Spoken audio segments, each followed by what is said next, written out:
आपल्यासोबत पूजा तडस आहेत. ताई, काय सांगाल आज पत्रकार परिषदेमध्ये तुम्ही ज्याप्रमाणे या ठिकाणी आरोप केलेले आहे, काय नेमकं? हे अत्यंत गंभीर आरोप आहेत. मी यापूर्वीही तडस साहेबांना, पूर्ण परिवाराला मी आधीही बोललेली होती, मला तुमच्याकडून कुठलीही अपेक्षा नाही. मी कधीही तुमच्याकडून कुठल्याही पैशाची मागणी केलेली नाही, तुमच्याकडून कुठल्या प्रॉपर्टीची अपेक्षा केलेली नाही, तुमच्याकडून कुठल्याही. मला फक्त माझा मानसन्मान द्या, मला माझा स्वाभिमान परत करा. माझ्या अस्तित्वावर जे तुम्ही घणाघाती आरोप केलेले आहेत, DNA कर म्हणत माझा जो अस्तित्व, तुम्ही जे माझ्या अस्तित्वाला डाग लावलेला आहे, ते माझं अस्तित्व मला परत करा. मला तुमच्या कुठल्याही प्रॉपर्टीशी, मला तुमच्या कुठल्याही पैशाची काहीही देणं घेणं नाही. मला माझं अस्तित्व परत करा. पंकज तडस यांनी सांगितलं की ते खंडणी मागत आहे, हनी ट्रॅपचा प्रकार आहे.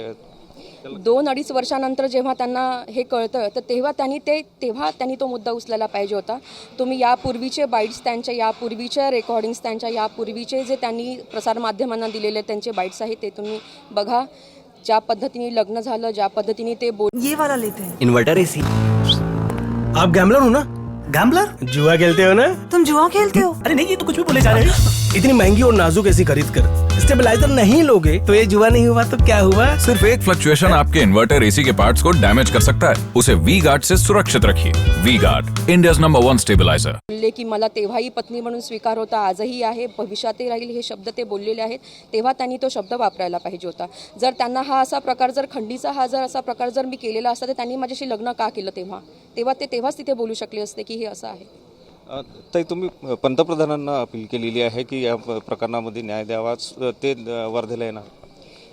जर ते म्हणतात की मी म्हणजे पूर्ण देश माझा परिवार आहे, तर मी त्या परिवाराचे एक सदस्य, त्यांचे लेक म्हणून मी त्यांना आवाहन करते, त्यांना विचारते. आणि त्यांनी माझ्या या प्रश्नावर, जे त्यांच्या लोकप्रतिनिधीच्या ज्या प्रचारार्थ ते वर्धेला येणार आहेत, त्या परिवारातले एक सदस्य म्हणून जर मलाच न्याय मिळत नाही, तर तुम्ही त्यांची सभा घेऊन त्यांच्या सभेमध्ये तुम्ही जनतेला आवाहन करणार की स्त्रियांना सक्षम करा, स्त्रियांसाठी वुमन एम्पॉवरमेंट, सगळ्या ज्या गोष्टी करतात, तर आधी त्यांच्या परिवारातल्या एक सदस्याला तुम्ही आधी न्याय द्या, त्यानंतर तुम्ही समाजाविषयी जे काही बोलणार त्याविषयी मी हे करेन.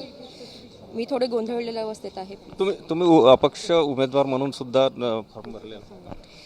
मी लोकांपर्यंत, जनतेपर्यंत पोहोचण्याचा माझा हा केविलवाना हट्ट होता, जो कुठेतरी पूर्णत्वास गेला असं मला वाटतं. मागच्या काळामध्ये ज्या आता महिला आयोगाच्या ज्या अध्यक्ष आहेत रुपालीताई चाकणकर, खरंच त्यांचे उपकार आहेत माझ्यावर, की त्यांनी माझ्यावर होणाऱ्या अत्याचाराविरोधात आवाज उठवला आणि प्रसारमाध्यमांमुळे म्हणजे माझा जो मुद्दा आहे तो लोकांपर्यंत पोहोचला आणि माझं लग्नही झालं. पण त्या लग्नानंतर काय झालं हे मी बऱ्याच लोकांपर्यंत पोहोचली, पण कुठेतरी माझा तो प्रयत्न असफल ठरला. म्हणून मी उमेदवारी अर्ज दाखल करून माझ्याविषयी होणाऱ्या अत्याचाराविषयी मी वाच्यता केली. नक्कीच मी माझ्या उमेदवारीविषयी अर्ज भरून आपला जो विचार आहे तो समाजापर्यंत, माध्यमांपर्यंत पोहोचवण्याचा प्रयत्न केला, असं पूजा तडस सांगतात. सुनील ढगे, TV9 मराठी, नागपूर.